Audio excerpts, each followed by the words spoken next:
আমার একটাই চিন্তাধারা ছিল যে মাটি কখনো খালি হাতে ফেরত দেবে না আমাকে। আমি যেটা মনে করি যে কেউ যদি কোনো একটা বিষয় নিয়ে যদি লেগে থাকে তো সেখান থেকে তার সফলতা আসবে। যদি আজকে এটা ভালো লাগে না কালকে ওটা, সেখান থেকে সফলতা আসবে না। এখন আমার সফলতা দেখে অনেকেই আসে, কিন্তু প্রথম যখন আমি বাগান শুরু করি তখন অনেকেই এর পক্ষে ছিলেন না, এমনকি আমার পরিবারের কেউই আমার পক্ষে ছিল না। তো আসলে আমি মনে করি যে যে কেউ উদ্যোক্তা হতে চায়, উদ্যোগ নেক না কেন, অনেকে অনেক কিছু বলবে প্রথমত, কিন্তু এই বাধাটা যে অতিক্রম করতে পারবে সেই সফল হবে। সেই পরবর্তীতে সে হাসতে পারবে, তার হাসি বয়ে আনবে পরবর্তীতে, এবং সকল কটূক্তির জবাব সে পরবর্তীতে দিতে পারবে।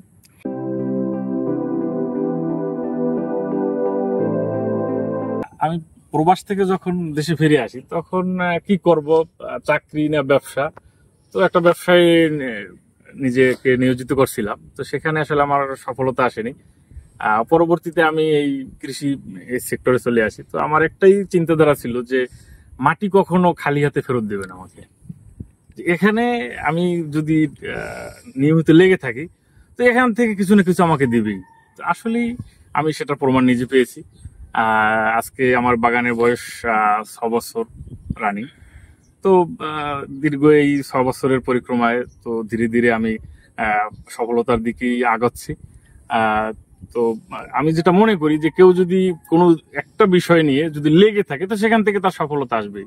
যদি আজকে এটা ভালো লাগে না কালকে ওটা, সেখান থেকে সফলতা আসবে না। বর্তমানে আমার বাগানে বিভিন্ন গণমাধ্যম আসে, বিশেষ করে ডেইলি স্টার আমার বাগানে নিউজ এসেছে, প্রথম আলো, বিভিন্ন গণমাধ্যম, স্থানীয় গণমাধ্যম, টিভি গণমাধ্যমে রিপোর্ট হয়েছে আমার বাগানের। তো আসলে এখন আমার সফলতা দেখে অনেকেই আসে, কিন্তু প্রথম যখন আমি বাগান শুরু করি তখন অনেকেই এর পক্ষে ছিলেন না, এমনকি আমার পরিবারের কেউই আমার পক্ষে ছিল না। এলাকা, বন্ধু বান্ধব, আত্মীয় স্বজন কেউই পক্ষে ছিল না, সকলে এটাকে নিয়ে কটূক্তি করছে, বিভিন্ন রকমের মন্তব্য করছে। তো আসলে আমি মনে করি যে যে কেউ উদ্যোক্তা হতে চায়, উদ্যোগ নেক না কেন, অনেকে অনেক কিছু বলবে প্রথমত, কিন্তু এই বাধাটা যে অতিক্রম করতে পারবে সেই সফল হবে। সেই পরবর্তীতে সে হাসতে পারবে, তার হাসি বয়ে আনবে পরবর্তীতে, এবং সকল কটূক্তির জবাব সে পরবর্তীতে দিতে পারবে। আসসালামু আলাইকুম, আমি ইলিয়াস মাতুব্বর, একজন কৃষি উদ্যোক্তা। কিছুদিন প্রবাসে থাকার পর দেশে এসে আমি ড্রাগন বাগান করতে আগ্রহী হই, এবং প্রথমত 100 ড্রাগনের খুঁটি, 400 চারা দিয়ে আমি ড্রাগন বাগান শুরু করি। এরপরে সেখান থেকে আমি এর সম্ভাবনা, সফলতা, ভবিষ্যৎ সম্ভাবনা দেখে আমি এটাকে আরো প্রশস্ত করি। তো বর্তমানে আমার বাগানে 900 ড্রাগনের খুঁটি আছে। 900 ড্রাগনের খুঁটিতে 3600 গাছ আছে, এবং খুব শীঘ্রই সামনে আরো কিছু প্রজেক্ট বাড়ানোর পরিকল্পনা আছে। বর্ষার শেষে হয়তো সেটা কাজ ধরবো। আর এখন পর্যন্ত সবকিছু মিলিয়ে ভালো আছি। কিছু সমস্যা আছে আমার ফার্মে, আমাদের এই সেক্টরে। তো সেটা যদি আমরা সকলে আন্তরিকভাবে চেষ্টা করি এবং আমাদের পাশে সরকার সহযোগিতা করে, তো আশা করি সে সকল সমস্যা থেকে আমরা খুব শীঘ্রই পরিত্রাণ পাবো, সফলতা আমাদের বয়ে আনবে। বা আমরা সবসময় সফলতাই দেখি, সফলতার পাশাপাশি যে আমাদের কিছু চ্যালেঞ্জ আছে, যে সমস্যাগুলো আছে, এগুলা অনেকেই জানতে চায় না। তো আপনি এই বিষয়ে জানতে চাইছেন, আপনাকে ধন্যবাদ। আসলে বর্তমানে আমরা যে সমস্যায় আছি সেটা হলো বাজার মূল্য খুবই ডাউন হয়ে গেছে, বাজার মূল্যে ধস নামছে, এটা সবচেয়ে বড় সমস্যা। আর বাজার মূল্য নিচে নামার যে কারণটা, সেটা আমি মনে করি আর কি, যে বাজারে ফল ব্যাপক উৎপাদন, কিন্তু সেই তুলনায় কাস্টমারের চাহিদা নাই। আমরা বাজারে যখন ফল বিক্রি করতে যাই বিভিন্ন আড়তদারের কাছে, বিভিন্ন দোকানে, তখন তারা বলে যে বাজারে খাওতা নাই। এই চাহিদাটা না থাকার কারণ কি? আমরা তো বিভিন্ন মাধ্যমে দেখি যে ড্রাগনের খুব চাহিদা, খুব আলোচিত গণমাধ্যমে। বাজারে এই অবস্থাটা কেন আসলে? এটার কারণটা হলো, আপনি জানবেন যে এই ফলটা এমন একটা ফল যে সমস্ত বাগানের ফল একই সাথে পাকে। আজকে দুদিন পরে আমার বাগানের ফল পাকবে, একই সাথে সারা বাংলাদেশের সমস্ত বাগানে ফল পাকবে। তো এই একই সাথে পাকার কারণে ফলটা ব্যাপক হারে বাজারে আসে। আর ফলটা খুবই দুর্বল, নরম হওয়ায় খুব বেশি সংরক্ষণ করাও যায় না, খুব অল্প সময়ের ভিতরে নষ্ট হয়ে যায়, যার কারণে বাজারে এর চাহিদাটা খুব কমে যায়। এরপর আরো কিছু সমস্যা আছে, সেটা হলো কিছু ফল আছে যে মানুষ বেশি পরিমাণে খায়, বেশি খাওয়ার ইচ্ছা জাগে, কিন্তু এই ফলটা ওই রকম মানুষ খুব বেশি একটা খায় না। আর এর প্রধান কারণ হিসেবে আমি যেটা মনে করি যে এটার স্বাদ খুব একটা মিষ্টি না, আর মিষ্টি না এই জন্য মানুষ এটা খায় না আর কি। এটা একটা বড় সমস্যা। মানে এটা নিয়মিত খায় না, এটা তো বড় সমস্যা। নিয়মিত খায় কিন্তু মানুষ বেশি পরিমাণে ফলটা খায় না বা খাইতে পারে না এরকম একটা। অর্থাৎ আপনার কাছে যে জিনিসটা খুব একটা স্বাদযুক্ত না হইবে ওই জিনিসটা এমনিতে আপনি বেশি পরিমাণে খাবেন না। যেমন আম কিন্তু মানুষ ব্যাপক পরিমাণে খায়, আমাদের দেশে ব্যাপক আম উৎপাদন হয়, ড্রাগনের চেয়ে আম অনেক বেশি উৎপাদন হয়, কিন্তু তারপরও মানুষ কিন্তু আম ব্যাপক চলে এবং আমের বাজার মূল্য ড্রাগনের চেয়ে বর্তমানে ভালো আছে। তো আমরা যেমনটা জানি আপনার এই যে বড় একটি কৃষি উদ্যোগ আপনি গ্রহণ করেছেন, জি।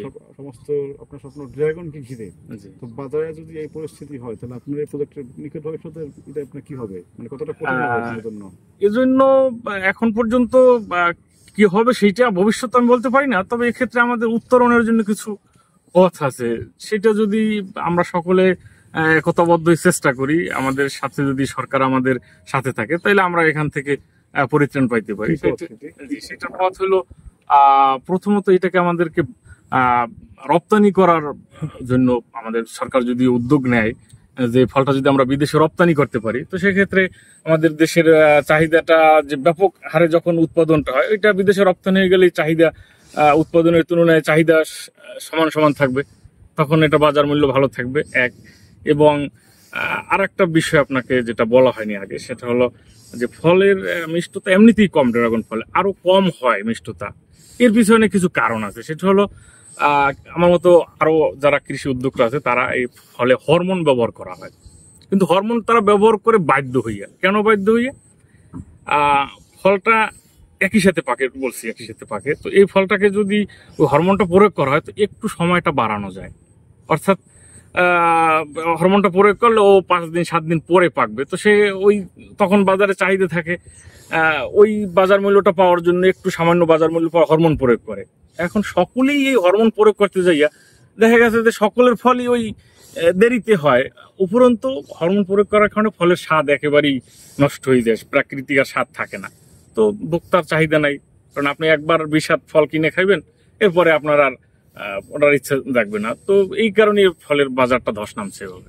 আপনার একমাত্র বিষয় হচ্ছে যে এটা যদি রপ্তানিযোগ্য করে তোলা যায় তাহলে এটা একটু সম্ভাবনা উদ্যোক্তারা এভাবে কারণ হরমোন প্রয়োগ করা ফল রপ্তানি করতে পারবে না। সরকার যদি এখানে কিছু নীতিমালা নির্ধারণ করে দেয় যে এই কোয়ালিটির ফল উৎপাদন করতে হবে, এটা আমরা রপ্তানি করতে পারবো এবং সেটা উচ্চ মূল্য পাবো, তাহলে উদ্যোক্তারা সেইভাবে ফল উৎপাদন করবে, সাথে সাথে সরকার রপ্তানি করে বৈদেশিক মুদ্রা অর্জিত হবে, আমরা লাভবান হব, দেশ লাভবান হবে। এটা একটা সমাধান। আপনার না, আরো কিছু সমাধান আছে, সেটা হলো এটাকে নিয়ে আরো গবেষণা দরকার। সেটা হলো যে ফলটাকে কোল্ড স্টোরেজ করা যায় কিনা, যেমন অনেক কাঁচামাল আলু এগুলা কোল্ড স্টোরে দীর্ঘদিন রাখা যায়, আঙ্গুর, এটা ওইভাবে যদি না, এটা আমার জানা নাই। তো সরকার যদি এটাকে নিয়ে একটু গবেষণা করে দেখে যে এটা রাখা যায় কিনা কোল্ড স্টোরে, এবং আমাদের যারা এরকম উদ্যোক্তারা আছে তাদেরকে যদি কোল্ড স্টোর তৈরি করার ক্ষেত্রে সহায়তা দেয়, তো সেক্ষেত্রে এটা একটা মাইল ফলক হইতে পারে যে অফ টাইমে এটাকে যদি আমরা বাজারজাত করতে পারি, একটা পয়েন্ট। আর একটা পয়েন্ট হতে পারে যে আমাদের এই ফলটা প্রক্রিয়াজাত করায় অন্য কোনো খাদ্যে, অন্য কোনো কিছুতে রূপান্তর করা যায় কিনা, যেমন এটা দিয়ে জুস তৈরি করা যেতে পারে, জেলি তৈরি করা যেতে পারে।